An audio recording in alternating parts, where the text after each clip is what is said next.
My name is Tom. As a surgeon at a general hospital, I spend my days extremely busy. The job of a surgeon is physically and mentally very demanding. My colleagues and junior doctors are always complaining about the busyness. Just yesterday, I was consulting with my good junior Alex. You know, this hospital is just too busy. I'm thinking about moving to another hospital, he said. What are you talking about? A general hospital is the best place to hone your skills, I replied. Despite everyone being exhausted, I was working hard for my wife, Sarah, and my soon-to-be 2-year-old son, Max. Max was angelically cute. When I get home, he greets me with his unsteady steps, calling out Daddy, and it soothes both my body and soul. But child-rearing was more challenging than I imagined. At times, since Sarah's burden with child-rearing inevitably became bigger, I took on as much housework as possible. I was not good at cooking, so I left that to Sarah, but I eagerly did what I could, like cleaning and laundry. Of course, whenever time allowed, I would play with Max or put him to bed, trying to give Sarah some time to rest. I would like to have a second child if possible, but due to the nature of being a doctor, my life schedule was irregular, and it was hard to find the right timing with Sarah, who was always tired. I had almost given up on bringing up the topic of a second child with Sarah. Even though it might be difficult right now, I have Max, who is more precious than anything, and I decided to wait patiently until Sarah gets into the pace of parenting. I fought so and was struggling with work and raising my son every day. As time went by, it seemed that Sarah was gradually regaining her strength. She seemed to be going out during the day, and her smile had increased. You seem to be in good spirits lately, I said. Do you think so? Maybe I'm finally getting the hang of it, Sarah laughed, and I was very happy to hear that. If things continue like this, Sarah might start thinking about a second child.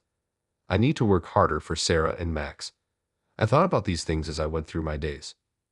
But as she got better, Sarah started to neglect cooking. In the beginning, it was only occasional, but gradually it became more and more frequent to have takeaway or delivery. Sorry, I didn't have time today. Is takeaway hamburger okay? She said apologetically at first. Eventually, when I came home, she was asleep, and a store-bought hamburger was left alone in the dark room. I found out that Max was being left at daycare quite often. I thought Sarah needed a change of pace and didn't say anything at first, but she started to leave him there until quite late almost every day. I can't make it in time. Can you pick him up? She'd asked me more than once or twice. This must be going too far without outings. I was determined to have a serious talk with Sarah. One day, when I went to pick up Max from daycare as usual, a staff member approached me hesitantly and said, "Excuse me, can I have a moment?" "Yes," I replied. "It's about Max. Is he eating well at home?" "Excuse me, we think Max might have lost a bit of weight." Now, hearing that, I feel the same way. When we give out snacks here, he eats them so eagerly. It made us a little concerned. I see. Thank you for bringing up something so difficult. I'll check with my wife, I answered calmly, but I was filled with remorse towards Max. But more than that, intense anger was welling up inside me towards Sarah. Could it be that she hasn't been providing proper meals to Max? If that's the case, it's unforgivable, not just for me but for Max. I thought I'd give her a piece of my mind today. With that thought, I headed home. When I got home, Sarah wasn't back yet. There was instant food on the table, but I didn't touch it and ate a deli I bought on the way home. The deli is from a nearby place known for its delicious and nutritionally balanced meals. Max, is it good? Yum. Max was happily gobbling down the meat. Watching him made me feel guilty again. When I weighed Max during his bath, as expected, his weight had decreased. As I was dressing Max in his pajamas, trying desperately to hide my frustration, I heard a sound from the entrance. It was Sarah. "Welcome back." "I'm home. I need to talk to you about something now. I just want to sleep." I was irked by Sarah's selfishness. After all her fun, she plans to sleep without even checking on Max. Just right now. Perhaps sensing my anger, Sarah reluctantly followed me to the living room. The daycare staff mentioned today that Max might not be getting proper meals lately. My dinner has been nothing but instant foods too. Aren't you slacking off a bit too much? You're not giving Max properly nutritious food, are you? His weight has dropped. If there's a reason, just tell me straight. Sarah remained silent, looking down and tapping her toes, seemingly irritated. Her lack of remorse made me even angrier. I'm okay with having those meals, but you're Max's mother. What do you intend to do then?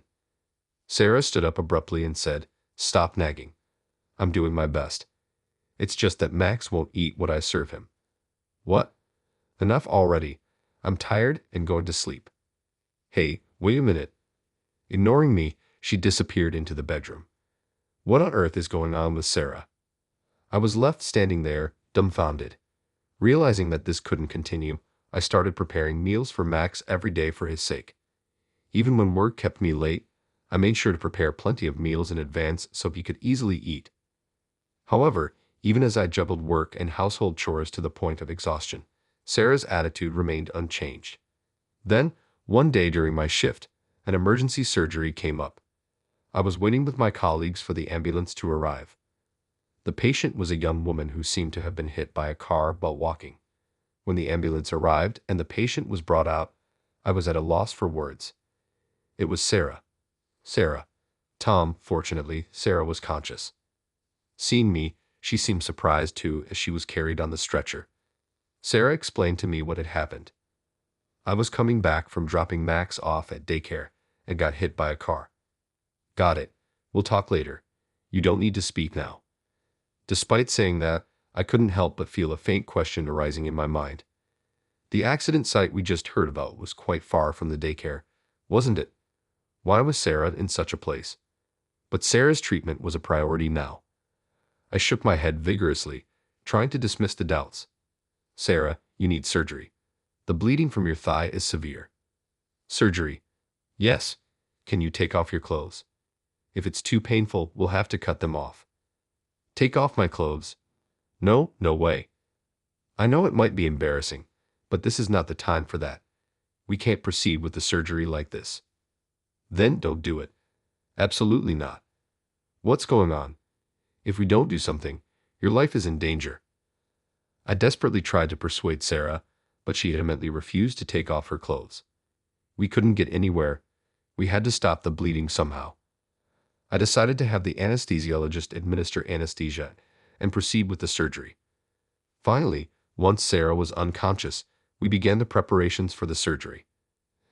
As we undressed her to change her into surgical attire, a nurse noticed a tattoo around her waist. Then she asked me, "Your wife has a tattoo?" No, I didn't know that. When did Sarah get a tattoo? Upon closer inspection, it appeared to be initials, but it wasn't my initials. As I was intently looking at the tattoo, I noticed one of the juniors retreating from the buzzing crowd. It was Alex, the one I had counseled before. What's going on? He looks pale as a ghost. Something was nagging at me, but this was not the time for that. I forced myself to look away from the tattoo and went back to preparing for the surgery. The surgery was successfully completed, and Sarah was hospitalized for a short while. Although I was relieved that the surgery was over, the thought of Sarah's tattoo haunted me, and a sense of unease clung to me. "Daddy," startled by Max's lonely voice, I snapped back to reality. I realized Max was looking at me with tears in his eyes. "Max, Mommy is okay, don't worry." Then, silently, Max clutched the hem of my shirt tightly. Right, Max has been feeling insecure all this time. I felt unbearable and hugged Max tightly. I must not let this continue. Holding Max in my arms, I resolved to clear up the doubts. I decided to hire a detective agency to investigate Sarah to clear the lump in my throat. Though I had my suspicions about Sarah, deep down, I hoped it was all a misunderstanding and nothing would come of it. But regrettably, the agency provided undeniable evidence of Sarah's infidelity within just a few days. As I thought, deep down, I knew I was just turning a blind eye to reality. And more shocking news was revealed. The cheating partner was one of my junior doctors. It was Alex, who had turned pale when the tattoo was found. It was all too clear upon reflection. The initials on her tattoo matched his. I thought he was a close junior, but he had been betraying me behind my back. I felt as if false strength was draining from my body and my own foolishness. But I couldn't just sit idly by. I have someone I need to protect. Max. I decided to get a divorce and started to organize my things. A few days later, Sarah came home from the hospital using crutches. What's this all about? Seeing the living room packed up as if we were about to move, Sarah let out a surprised gasp. She stood frozen at the entrance, seemingly not having expected this. But when she saw the divorce papers on the table, she murmured, "Ah, I see," and sat down quietly in a chair. "I know everything." I showed Sarah the report from the detective agency and said calmly, "So all the outings were for this reason. I can no longer trust you. Let's get a divorce. After all the betrayal, you can't possibly object, right?" Then, with a sigh mixed with a chuckle, Sarah said, "I won't say anything. Fine, let's get a divorce." Her casual tone irritated me. Despite being at fault, she had the nerve to act so defiant. I didn't want to talk anymore, but there was something I had to ask. Why? Why did you have an affair? Are you really in love with that guy? Yes, seriously. Actually, he was the one from the start. What do you mean? You really didn't notice? How, Maeve? Saying that, Sarah smirked maliciously. I've been with him long before we got married. What? I felt as if I had been struck hard on the back of my head. But he was just a resident with no money. Money? I married you for financial stability and continued seeing him. So you've both been deceiving me this whole time. Well, you could say that. My bad. Sarah said it lightly, not seeming to feel guilty at all. This is just too much. A mix of anger and sorrow made my head spin. Without paying any attention to how I felt, she continued, "But now he's a full-fledged doctor. I'm going to divorce you and marry him. It's good that we got caught." I glared at her, holding back tears. "You, what a person you are." "Thank you for everything," she said with a sneer, appearing as a stranger to me. I couldn't believe my entire marriage was a lie from the start. What a person. I didn't want to talk to her anymore. I felt like running away right then, but there was still something important to decide. Took a deep breath to maintain my composure and broached the most crucial topic. As for Max's custody, of course, I'll be taking him, I stated firmly, looking into Sarah's eyes. I thought she'd say she didn't want custody since she hadn't been taking care of him at all, but surprisingly she said, "Wait a minute. I won't give you Max."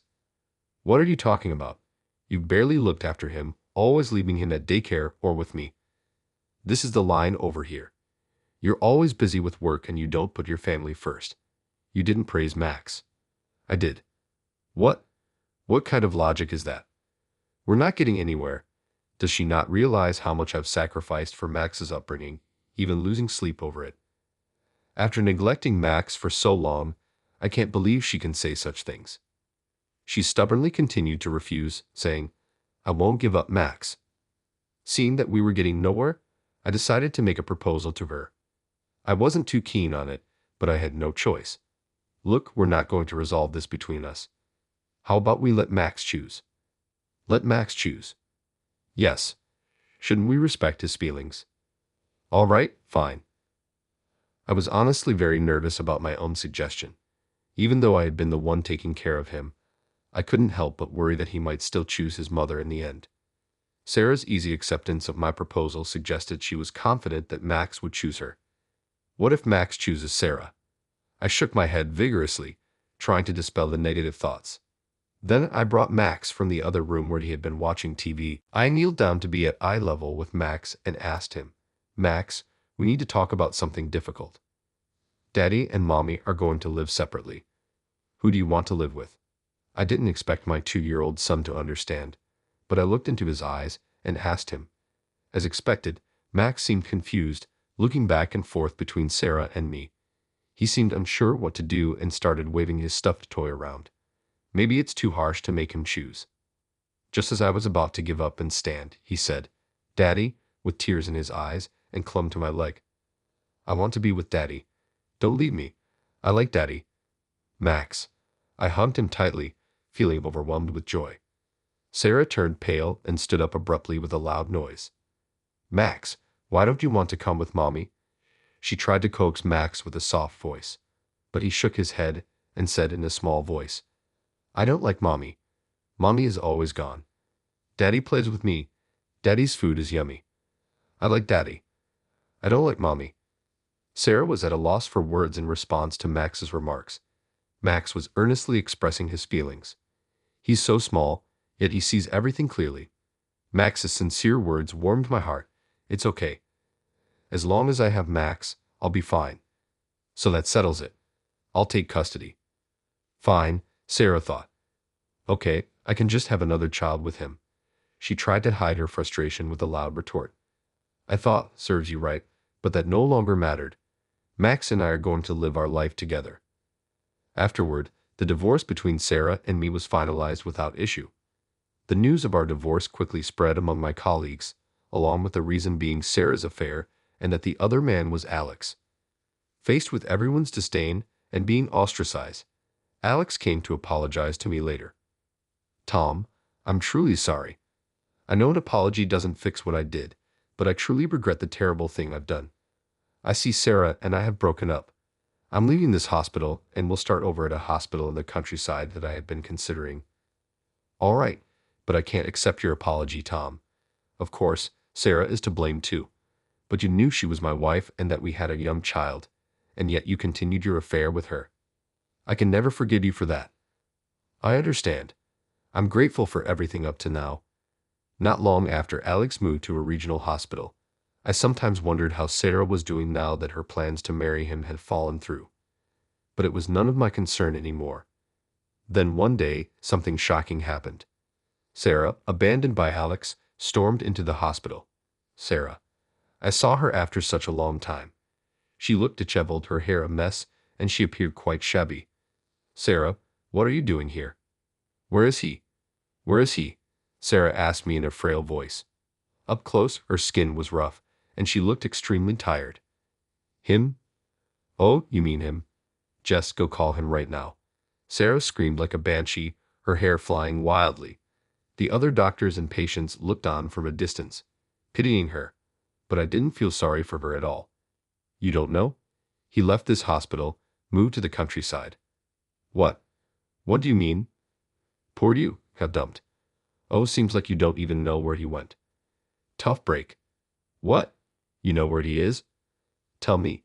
Yes, I know, but do you think I'd tell you? Sarah glared at me, but I continued with a smile. Oh, and I've already spoken to your parents about the situation. They both cried and apologized to me. What? You talked to them?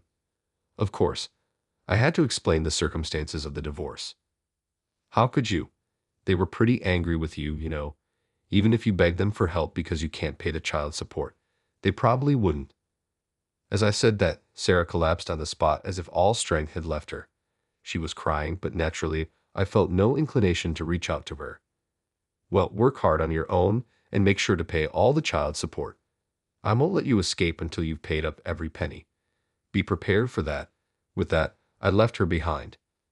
The responsibility I bear has grown heavier since the divorce, but thinking of Max gives me strength from deep within. Lately, my cooking has improved, and seeing Max eat happily fills me with joy. The happiest moment is when Max sees me, runs over with a big smile, and calls out, Daddy. All my fatigue vanishes in an instant. Even without a mother, I'll never let Max feel lonely. I'll devote everything to ensuring Max's happiness. Carrying the sleeping Max on the way back from daycare, I made this vow